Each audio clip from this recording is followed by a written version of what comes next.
guys, welcome to another episode of Ghost Guide. This week we're going to go over the featured Digimon for the guide, Beetlemon.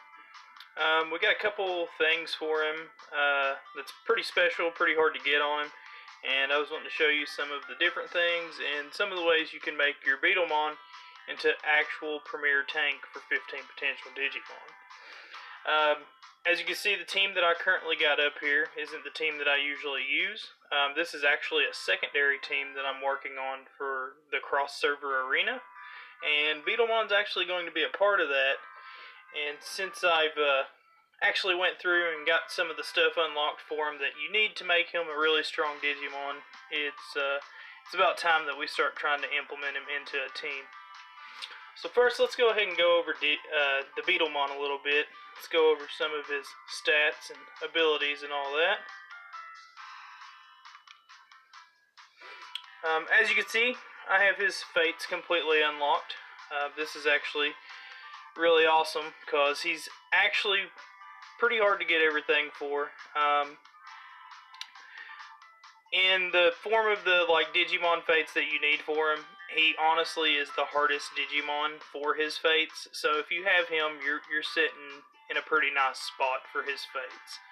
I actually went out and bought the Thunderhorn for him out of the chest spinner shop, just because I really plan on using this guy in the future, and probably pretty long term in secondary stuff like 1v1s, cross-server arena second team, all that good stuff. So I'm also going to be giving you a little bit of a preview of the cross-server arenas second team that I'm going to be using in that, because you actually get to use 2 teams of 6.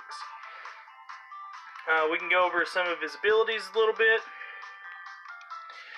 His skill attack, it's called Terra Blast here. It may have a different name. I do have the ancient Beetlemon skin on.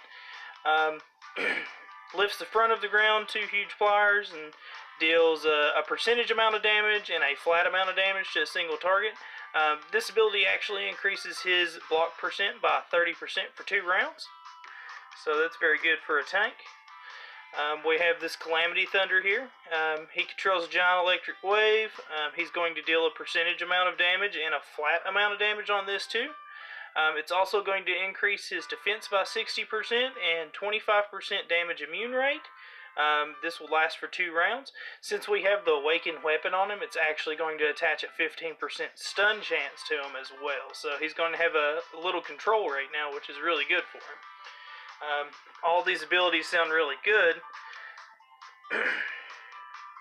Mega HP, of course it's going to give us a bunch of HP.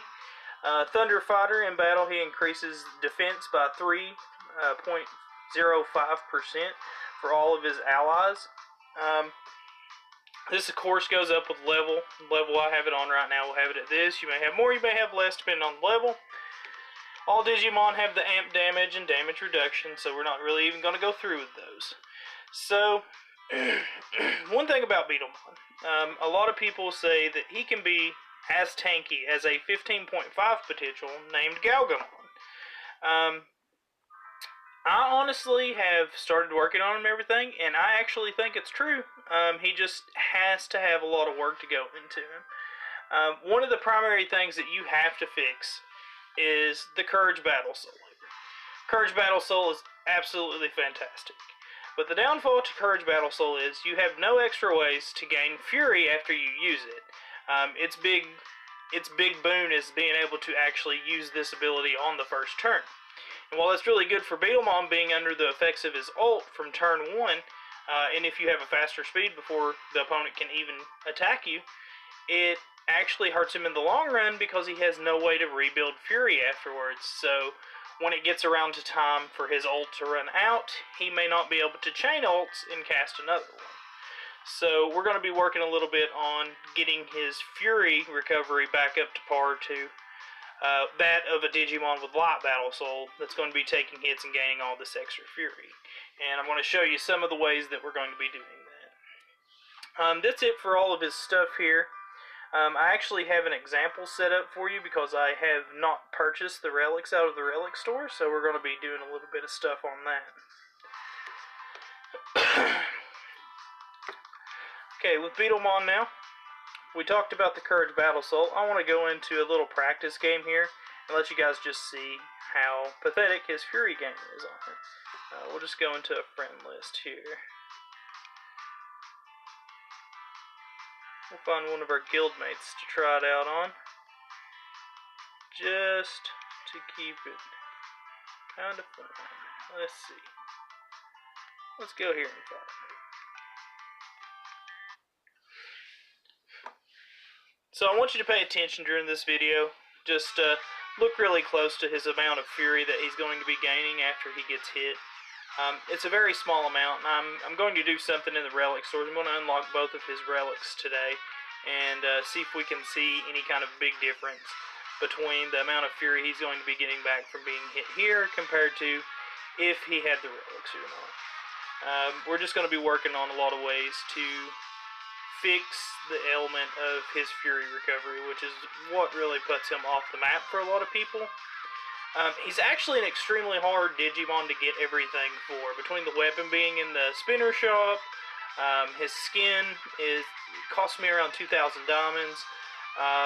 His relic is actually in the purple relic, so it takes a while to get built up here. So to get to this point with Beetlemon, it's pretty hard, and I've honestly been farming him in like the elite stage as well as trial.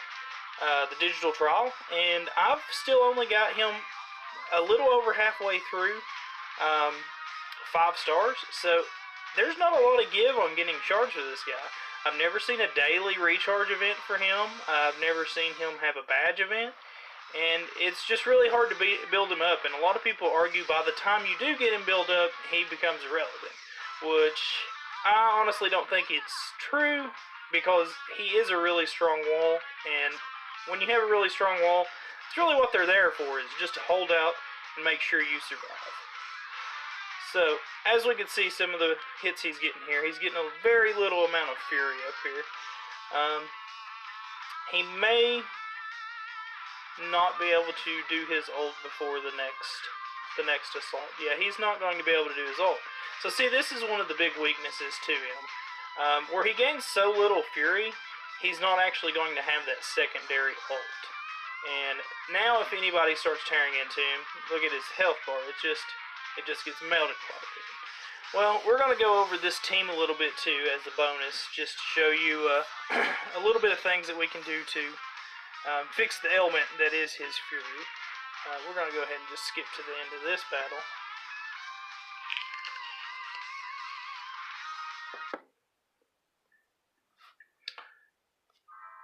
Now what we're going to do, we're going to go ahead and go in here to the Sky Explorer. I actually saved this for the video, just special for you guys to show you like what so we can actually do a test and see what the difference in his fury recovery is after we unlock this. So this right here, it's his relics. We're going to unlock both levels of it. When attacked, recover 25 fury for Beetlemon line. Of course, that's at level 1. At level 2, I'm assuming is 50%.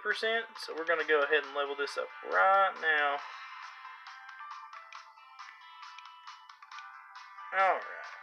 Yep, we got when attacked, fury recovery is 50 for the Beetlemon line now.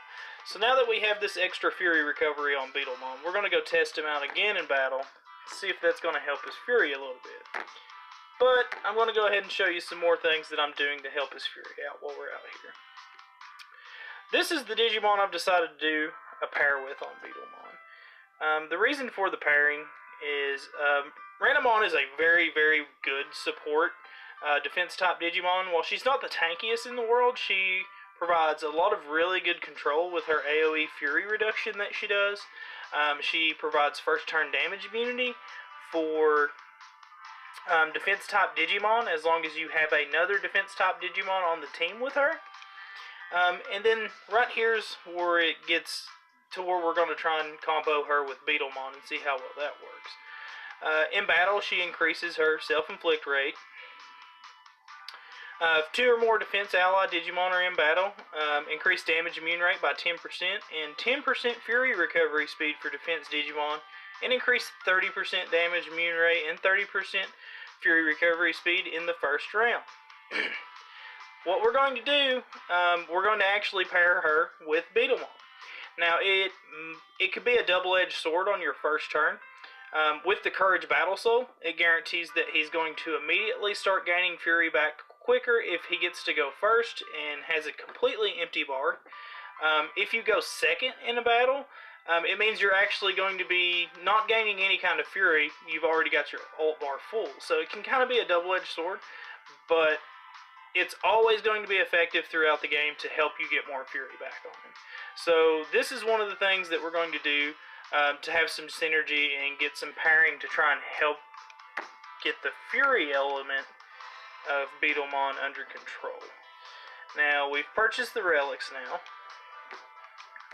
Let's go back in here and do the same fight, and let's see if we can see any kind of significant difference in the amount of Fury he's going to be recovering.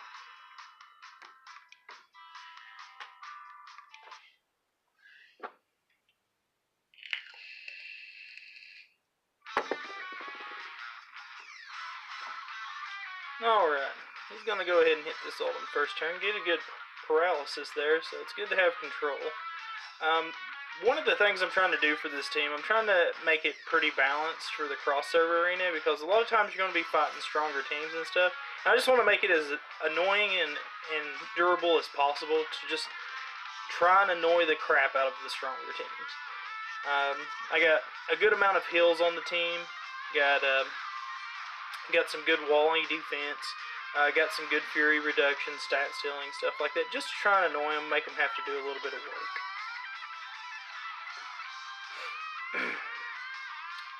Tinkermon, I decided to start working on her. She's an absolute wonder in the 1v1 situation. And pairing her with Seadramon, I was just like, this will probably work out pretty well, given all those extra heals. She's also in front over Seadramon because she actually has Light Battle Soul, which is pretty sweet.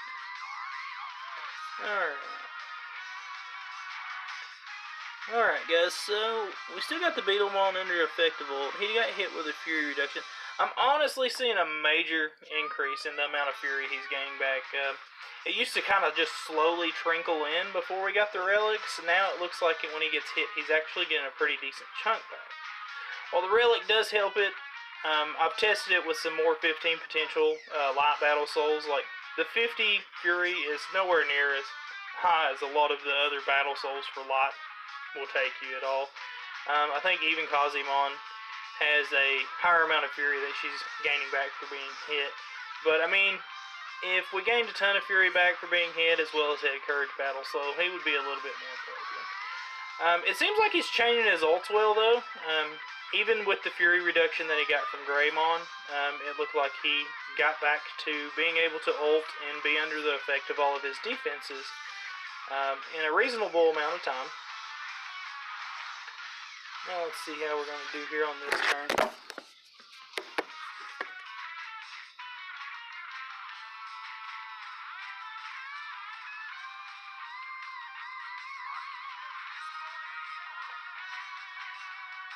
Yeah, this team's looking really good.